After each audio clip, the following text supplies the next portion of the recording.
Saya melompat babe masa tengok.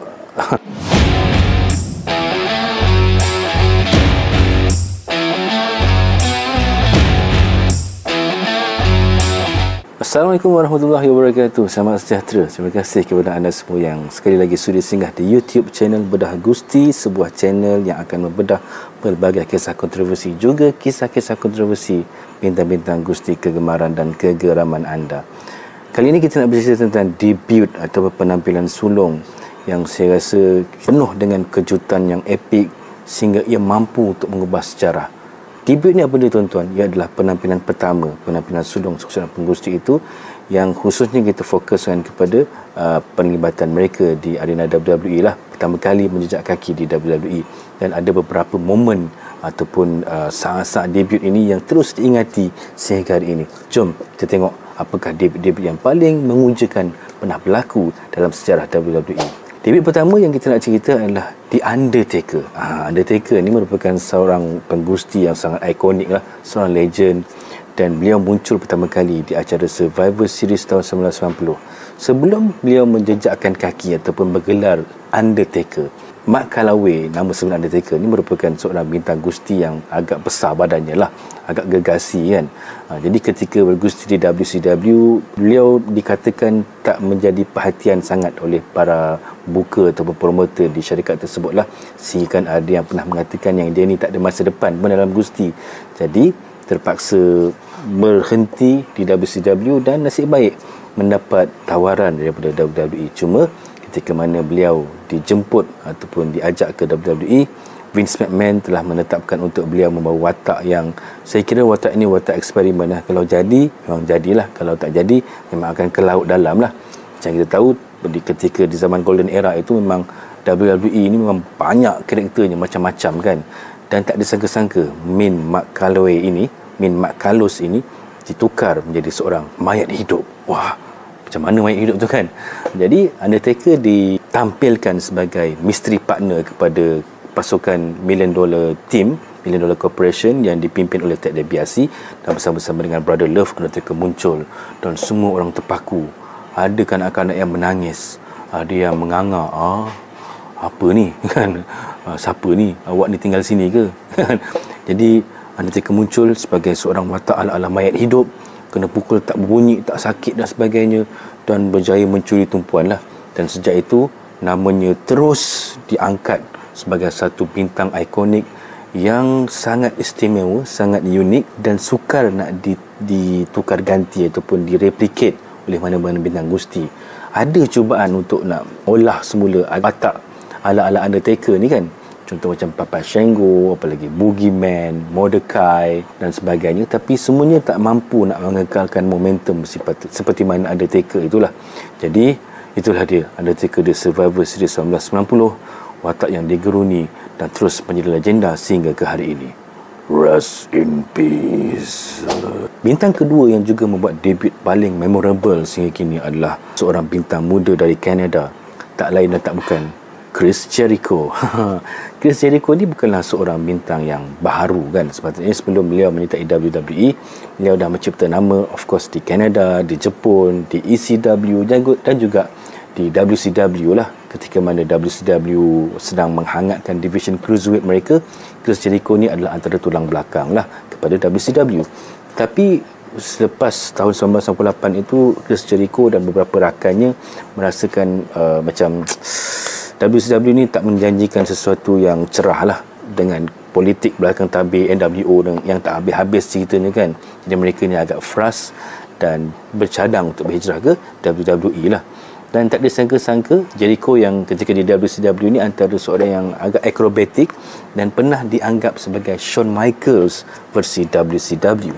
Dan ketika Ogos tahun 1999, sebelum itu pun dah ada beberapa kali ditampilkan vignette ataupun macam teaser countdown. Tahun ni tahun 1999, macam yang kita tahu sedang menuju ke millennium, ke alaf 21 kan. Dan masa tu tengah kecoh tentang Y2K bab ni kan. tentang sistem perkomputeran kan, daripada tahun 1999 tu macam mana nanti bila dah masuk tahun 2000 adakah akan balik ke 1900 balik kosong semula dan sebagainya. Jadi spekulasi itu begitu membimbangkan waktu itu, dan ia dimanfaatkan oleh WWE lah untuk nak membentuk satu karakter yang diberi nama Y2J, Chris Jericho.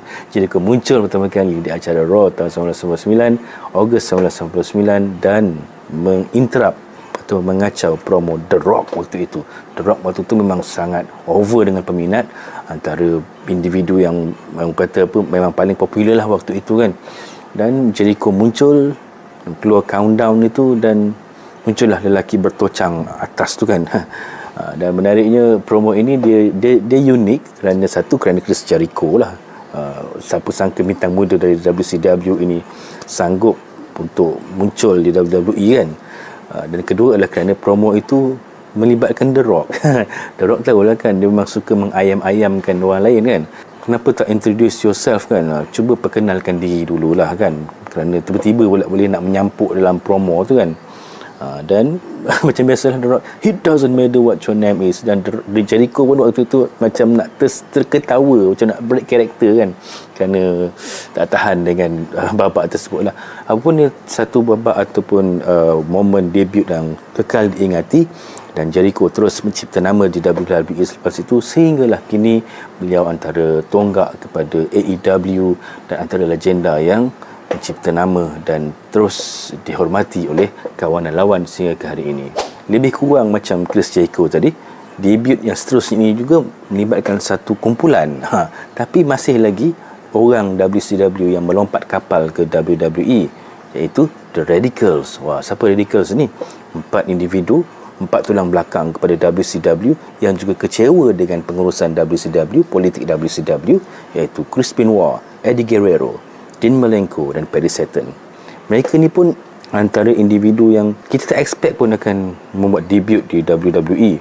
Tambah pula pada awal tahun 2000 itu, Chris Benoit baru sahaja memenangi kejuaraan dunia WCW dengan menumpaskan Sid Vicious di acara Sold Out. Dan entah macam mana mereka berjaya menyelesaikan kontrak mereka dengan tempoh yang sangat singkat dan membuat kemunculan di WWE ketika mana waktu itu di acara Raw mereka duduk sebagai penonton dan mengganggu ataupun mencuri tumpuan fokus Road Dogg dan Billy Gunn waktu itu kan.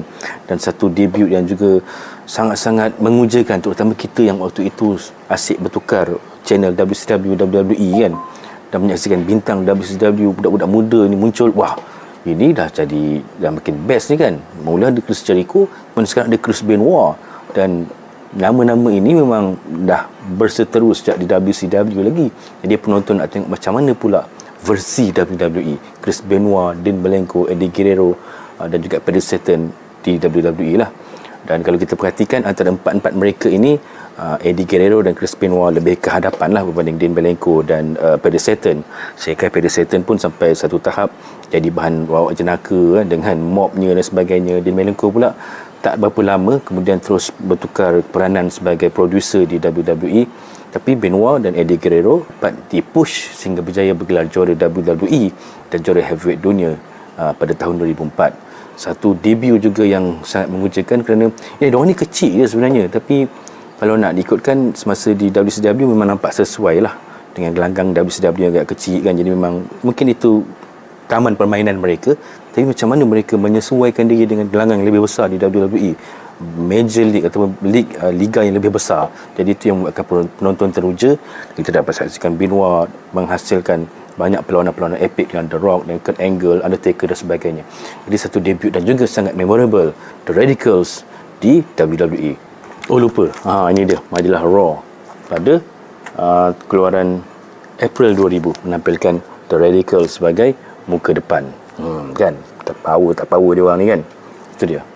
Siapakah anggota Radicals yang menjadi kegemaran dan kegeraman anda? Radicals. Okey, seterusnya kita kembali semula kepada Undertaker tadi. Kali ini tentang seorang lagi individu yang membuat debut yang mengklaim, mendakwa dirinya adalah adik-beradik ataupun ada darah daging dengan Undertaker.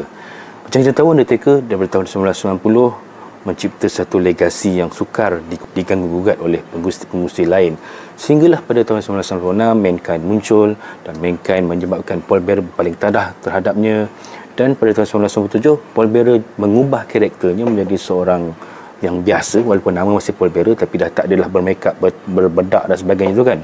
Dan pada ketika itu beliau mendakwa, yang memberitahu Undertaker yang sebenarnya adik engkau yang kononnya mati terbakar dulu hidup lagi. Undertaker tak percaya benda itulah. Ini sembang lah Paul Bearer ni kan. Ni saja je nak usik perasaan aku lah kononnya. Tapi tak ada sangka-sangka di acara Bad Blood 1997, tiba-tiba arena bergelap ketika mana perlawanan antara Shawn Michaels dan Undertaker berlangsung dalam perlawanan Sangkar Neraka Hell in the Cell.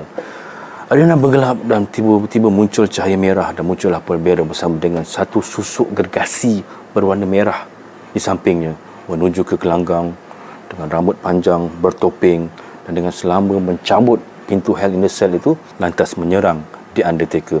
Undertaker pun waktu Kane muncul itu pun pelik lah.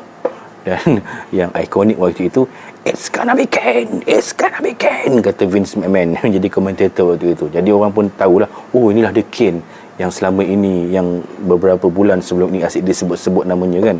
Dan Kane muncul dengan satu impak yang sangat memberi kesan, sampaikan Undertaker terpempan dan tak mampu berkata apa-apa dan terus menerima tombstone pile driver daripada Kane. Kane ini bukanlah nama baru di WWE waktu itu. Kalau sebelum itu beliau sebenarnya, nama sebenarnya adalah Glenn Jacob, dan beliau pernah membawa watak sebagai doktor gigi yang keji, iaitu Dr. Isaac Yankem DDS, jadi balaci pada Jerry Lawler. Kemudian bertukar watak menjadi fake Diesel palsu selepas Kevin Nash ataupun Diesel asal berhijrah ke WCW. Tapi kedua watak ini tak berapa menjadilah kan. Dan nampaknya Kane ini memang sesuai dengan susuk Glenn Jacob, dan dia terus orang kata kenalah. Dan Kane pun walaupun cuba untuk nak mengulangi semula kemistikan Undertaker, tapi malangnya ia hanya bertahan selama beberapa tahun sajalah. Kemudian tahun 2002 Kane buka topeng dia dan dah mulalah dia punya perjalanan karier Kane itu naik dan turun macam roller coaster. Apapun dia tetap menjadi satu debut yang ikonik kerana yalah zaman pun bukan internet masa tu, maka ramai yang terkejut. Saya ada baca cerita tentang Kane ni sebelum tu lagi lah dalam majalah Gusti berbahasa Inggeris yang pernah saya baca pinjam kawan kan. Dan memang agak teruja lah bila mana menyaksikan Kane muncul pada akhirnya di acara Bad Blood 1997 dengan membenam The Undertaker. Okay, debut seterusnya yang juga memberikan impak, dan saya rasa ini adalah debut yang paling saya teruja lah, terutama dalam konteks Royal Rumble, peserta kejutan Royal Rumble. Yang saya masukkan adalah AJ Styles. Siapa masih ingat lagi Royal Rumble 2016, peserta ketiga Roman Reigns muka blur. Siapa ni? Lagu pun kita tak kenal masa tu kan. Tiba-tiba keluar Phenomenal. Saya melompat babe masa tengok AJ muncul pertama kali tu. Dia punya teruja. Yalah, kita dah follow AJ Styles ni daripada zaman ketika beliau di NWA TNA dulu kan. Dan kalau kita imas semula, AJ Styles ni sebenarnya dia dah mula bergusti secara mainstream di WCW, tapi malangnya beliau bergusti pada lewat tahun 2000. Ketika mana WCW waktu itu dah bergelut dengan masalah kewangan dan sebagainya, sehinggalah WCW tutup kedai pada Mac 2001. Jadi ada beberapa nama yang diserap masuk lah daripada WCW ke WWE, tapi malangnya Jim Ross kata beliau terlepas nama AJ Styles kan. Tapi waktu tu AJ masih muda lagi lah, dan AJ mula mengorak langkah. Kalau John Cena, Randy Orton, Batista tu di WWE, AJ ambil jalan lain, iaitu menyertai TNA dan mencipta nama di TNA, menjadi juara heavyweight dunia TNA dan menjadi antara tulang belakang TNA lah. Kemudian atas faktor pertikaian tentang kontrak dan sebagainya, AJ berhenti dari TNA pada 2014 dan menyertai New Japan, Ring of Honor dan sebagainya, sehinggalah mengumumkan yang beliau menjadi ejen bebas pada awal 2016. Jadi semua dah teruja dah, adakah AJ akhirnya akan muncul di WWE? Dan ternyata dia menjadi kenyataan di Royal Rumble 2016. Memang rasa sangat-sangat teruja kerana yalah kita dah menantikan sekian lama kan AJ Styles di WWE, dan akhirnya menjadi kenyataan. Dan yang menariknya, AJ muncul pada ketika itu ramai bintang-bintang TNA yang menyertai WWE, dia kena masuk NXT dulu. Tapi AJ ada kelasnya yang tersendiri dan beliau dapat skip NXT dan terus masuk ke roster utama. Dan hanya beberapa bulan selepas itu terus menjadi juara WWE. Walaupun ada yang kata Vince McMahon ni dia tak akan angkat individu yang bukan ciptaannya, karakter penggusti yang bukan ciptaannya. Tapi berbeza dengan AJ Styles kerana kehebatan AJ dalam gelanggang, fenomenalnya beliau dalam gelanggang menyebabkan Vince percaya dan akhirnya AJ diangkat sebagai juara WWE beberapa bulan selepas itu. Dan ternyata ia satu keputusan yang tepatlah untuk mengangkat AJ sebagai juara, dan kini AJ masih lagi antara legend yang dihormati. Walaupun agak kurang sedikit ialah kan banyak budak-budak baru dan sebagainya, tapi AJ masih ada di levelnya yang tersendiri. Itulah dia Royal Rumble 2016 AJ Styles. Adakah anda juga sama-sama melompat macam saya? Boleh ceritakan ataupun boleh share pengalaman anda di ruangan komen. Kalau tadi kita cerita tentang individu yang dia mencipta nama di promotion lain kemudian menyertai WWE kan, kali ini dia agak special. Brock Lesnar pada tahun 2002 muncul tetapi memberikan impak dan juga kesan yang sangat mendalam kepada kita yang menonton waktu itulah. Kalau kita masih ingat, Brock Lesnar ditampilkan sebagai next big thing bersama-sama dengan Paul Heyman kan. Muncul pada saya kira April 2002 kot, pasca WrestleMania season tahun tersebut. Dan beliau dengan selambanya mengkeronyok Hardcore Holly dan Spike Dudley dengan begitu mudah macam kain buhuk aja kan, dan muncul sebagai juara King of the Ring pada tahun 2002. Satu debut yang juga sangat unik kerana waktu itu WWE dihujani dengan banyak penggusti daripada WCW yang masuk ke WWE. Tapi Brock berbeza. Beliau bukan siapa-siapa, orang tak kenal dia, tapi berjaya membina satu watak dan karakter yang sangat mengujakan dan sangat mengagumkan kepada semua yang melihatnya waktu itu. Dan perjalanan karier Brock Lesnar juga begitu cepat. Hanya dalam tempoh beberapa bulan terus diangkat sebagai juara WWE, sehinggalah ia ibarat menjadi macam culture shock pada Brock Lesnar jugalah, kerana semuanya berlangsung terlalu laju sehingga beliau rasa macam burn out, sangat penat, dan mengambil keputusan untuk meninggalkan WWE pada April tahun 2004 pasca perlawanannya dengan Bill Goldberg. Dan Brock Lesnar tak berhenti setakat itu. Setelah beliau berhenti dari WWE, beliau muncul di New Japan, hampir-hampir nak menyertai TNA Wrestling bersama Kurt Angle, dan akhirnya memilih untuk menjadi juara ataupun menjadi petarung di UFC sehingga diangkat sebagai juara. Ia nak menunjukkan yang Brock ini bukan sekadar juara di atas kertas, tetapi beliau nak membuktikan bahawa beliau memang legit fighter. Dan kerana itu bila beliau kembali semula ke WWE pada tahun 2012, memang Brock antara individu yang mendapat bayaran tertinggi lah, kerana resumenya itu yang memang susah nak ditandingi oleh siapa-siapa pun waktu itu. Dan itu walaupun beliau muncul hanya 3-4 kali saja setahun, tapi tetap antara mendapat bayaran tertinggi sehingga pernah mencecah $12 juta setahun. Hebat tak hebat dengan Brock Lesnar ni. Okey, tadi kita dah bercerita tentang bintang-bintang lelaki, tapi ada juga bintang wanita yang juga memberikan impak yang sangat memorable dalam debutnya. Lebih kurang macam Brock Lesnar juga, bekas bintang ataupun juara di UFC, seorang bintang MMA, petarung yang hebat, yang tegar, yang tak dinafikan kehebatannya, muncul di WWE. Siapa lagi kalau bukan Ronda Rousey pada tahun 2018 pasca perlawanan Royal Rumble wanita pada 2018 yang dimenangi oleh Asuka. Tiba-tiba Ronda muncul dan membuat kejutan lah. Ramai yang terkejut, wah, Ronda Rousey di WWE. Dan Ronda antara individu yang bertanggung jawab membantu untuk menaikkan jugalah division wanita waktu itu, sehingga ada PPV Evolution, PPV khas untuk penggusi-penggusi wanita kan. Dan siapa sangka dengan adanya Ronda Rousey berjaya mencipta satu lagi momen yang bersejarah bila perlawanan wanita ditampilkan sebagai main event di acara WrestleMania ke-35 pada tahun 2019. Ronda Rousey bertarung dengan Charlotte Flair dan juga Becky Lynch. Dan ia juga satu yang sangat memorable lah, kerana tak semua orang mampu untuk menjadi seorang bintang WWE.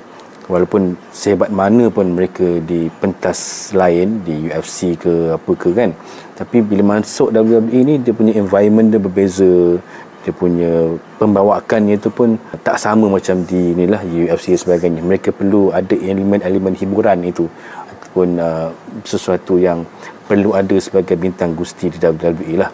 Jadi itulah yang berjaya cuba dibawa oleh Ronda Rousey, dan ternyata walaupun taklah promonya tu hebat seperti mana bintang-bintang gusti yang memang asalnya penggusti, tapi Ronda Rousey masih ada kelasnya yang tersendiri dan antara individu ataupun pengurus wanita yang memberikan debut yang sangat dikenang-kenang sehingga ke hari ini.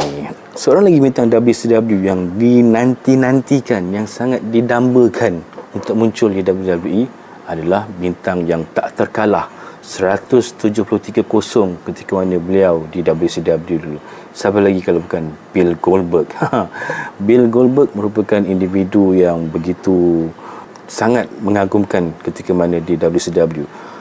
Pada kemunculan awalnya di WCW pada tahun 1997 itu, ramai sebenarnya bintang WWE yang menyertai WCW, tapi Goldberg ni istimewa kerana beliau adalah betul-betul fresh. Orang kata yang dijadikan sebagai bintang utama WCW yang bukan berasal daripada company lain. Jadi beliau mencipta rekod 173-0, tak pernah kalah, sampailah beliau tewas kepada Kevin Nash di acara Starrcade 1998. Jadi bila mana WCW tutup kedai pada tahun 2001, ramai sebenarnya bintang-bintang WCW yang berstatus bintang ini tak dapat diserapkan ke WWE dengan segera kerana mereka masih ada lagi baki kontrak dengan Time Warner. Jadi pada permulaan tahun 2002 tu barulah nampak ada bintang-bintang besar ni masuk. Kalau sebelum tu pada 2001 tu banyak budak-budak muda saja kan. 2002 tu barulah start ada NWO, Scott Steiner dan sebagainya. Dan sehinggalah di acara WrestleMania pada tahun 2003 itu, nama Goldberg ataupun video tentang Goldberg terpapar dan diumumkanlah bahawa Goldberg akan muncul di WWE. Wow, inilah yang kita nantikan selama ini kan. Dan ia menjadi kenyataan pada acara Raw selepas pasca WrestleMania itu. Goldberg ditampilkan dalam promo bersama The Rock dan The Rock dipilih sebagai individu yang menjadi "You're next". Kalau tanya saya sebenarnya lebih prefer kalau ia ditampilkan secara kejutan lah, instead of diumumkan terlebih awal.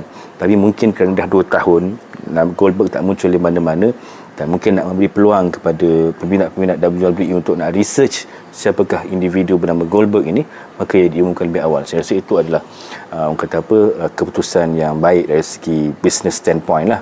Dan akhirnya Goldberg muncul, dan walaupun begitu karirnya di WWE tidak berapa segah seperti di WCW, ada turun naiknya. Kemudian Goldberg pun dikatakan berselisih faham dengan pengurusan WWE, dengan beberapa bintang-bintang WWE seperti Chris Jericho dan sebagainya.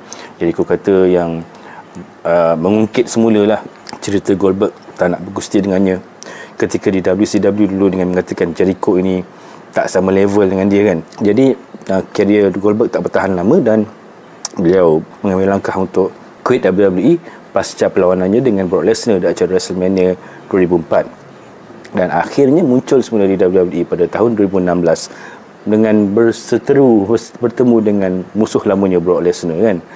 Pun antara debut yang kita sangat-sangat nantikan dan memberikan keterujaan yang sangat-sangat tak dapat dibayangkan kepada kita semua yang menonton waktu itu. Jadi Goldberg, who's next? Okay, last but not least, saya rasa ini adalah, kalau tanya saya, ini adalah climax ataupun kemuncak kepada segala debut yang pernah berlaku lah, iaitu juga bekas bintang WCW, tak lain tak bukan Sting, the icon Sting. Macam kita tahu, Sting ni adalah franchise of WCW sebagai tulang belakang ataupun orang kata apa, face of the company lah pada waktu itu. Daripada tahun 80-an, 90-an ya, daripada first Sting sehinggalah ke Crow Sting. Tapi bila mana WCW tutup kedai pada tahun 2001, Sting enggan untuk menyertai WCW macam bintang-bintang lain lah. Kerana Sting merasakan bahawa dia melihat bahawa bintang-bintang WCW walaupun betapa hebatnya mereka ketika di WCW, tapi masuk WWE macam dianaktirikan, macam diletakkan sebagai kelas kedua, mendapat layanan kelas B lah. Contohnya macam Booker T dan sebagainya. Jadi Sting kata, aku tak nak lah masuk WWE kalau inilah yang layanan yang bakal aku terima. So tak apalah, tak payahlah. Dan Sting sanggup menyertai company kecil seperti TNA Wrestling waktu itu, dan ia akan memberikan tamparan lah kepada WWE kerana memilih company kecil berbanding WWE kan. Tapi itulah dia, Sting dia ada orang kata apa, sebabnya itu sendiri kenapa beliau tu nak menyertai WWE. Dan pada tahun 2011 ada satu video yang menyaksikan macam seolah-olah Sting akan membuat kemunculan di WWE dan beraksi di WrestleMania. Waktu itu dia macam ada satu teaser yang mengatakan mungkin akan menjadi lawan kepada Undertaker waktu itu. Tapi apa yang difahamkan, deal itu tak menjadi di saat akhir. Sting tak nak sign dengan WWE, dan akhirnya video teaser itu ditujukan kepada Undertaker lah. Rupanya tu video untuk Undertaker lah kan, bunyi tapak kasut dan sebagainya tu. Dan kami sebagai peminat Sting merasa agak kecewa lah dengan situasi tersebut. Tapi apa nak kata, Sting masih lagi orang kata apa, berkeras tak nak menyertai WWE. Tapi siapa sangka pada tahun 2014 dalam acara Survivor Series, Sting muncul membantu pasukan John Cena untuk menupaskan pakatan The Authority pimpinan Triple H dan mendepani Triple H waktu itulah. Dan saya betul-betul melompat waktu tu menyaksikan Sting kan. Sting akhirnya di WWE kan, bukan sekadar saya, semualah penonton, pengulas Michael Cole, JBL dan sebagainya. Akhirnya Sting muncul di WWE setelah bertahun-tahun, 14 tahun peminat menantikan. Dan walaupun selepas itu ramai yang kata kejayaan Sting di WWE tak seperti yang dijangka kan, tewas kepada Triple H di WrestleMania, kemudian cedera semasa menentang Seth Rollins dalam merebut kejuaraan WWE, tapi ia tetap sesuatu yang diingati lah, kerana Sting ni adalah the icon sesuai dengan dia punya signature name tu kan. Walaupun sekejap, tapi ia tetap memberikan sesuatu yang memberikan kepuasan kepada kita peminat Sting lah, yang dah menontonnya sejak kecil dan akhirnya muncul juga di WWE. Dan Sting pada tahun 2016 tak silap saya, beliau mengumumkan yang beliau bersara selepas beliau mendapat anugerah Hall of Fame di WWE, dan kemudian membuat debut di AEW pada tahun 2021, membantu bintang-bintang muda seperti Darby Allin dan sebagainya. Dan beliau mengumumkan persaraannya pada tahun lepas di acara AEW Revolution. Apapun, Sting merupakan, kalau tanya saya lah, apakah debut yang paling diingati, dikenang-kenang sampai sekarang, jawapan saya adalah Sting. Dan ia, orang kata apa, sampai sekarang tak mampu untuk ditandingi oleh mana-mana debut yang ada setakat inilah. Jadi saya rasa itu saja cerita tentang debut yang memberikan keterujaan dan paling mengesankan pernah berlangsung. Bagaimana pula dengan debut bintang gusti kegemaran anda yang anda masih ingat sampai sekarang? Kalau ada, boleh titipkan di ruangan komen. Terima kasih kepada anda semua yang sudi menonton. Kalau anda suka dengan konten Dah Gusti ini, jangan lupa like, subscribe dan share. Terima kasih kerana menonton. Jumpa lagi. Assalamualaikum warahmatullahi wabarakatuh. Bye-bye.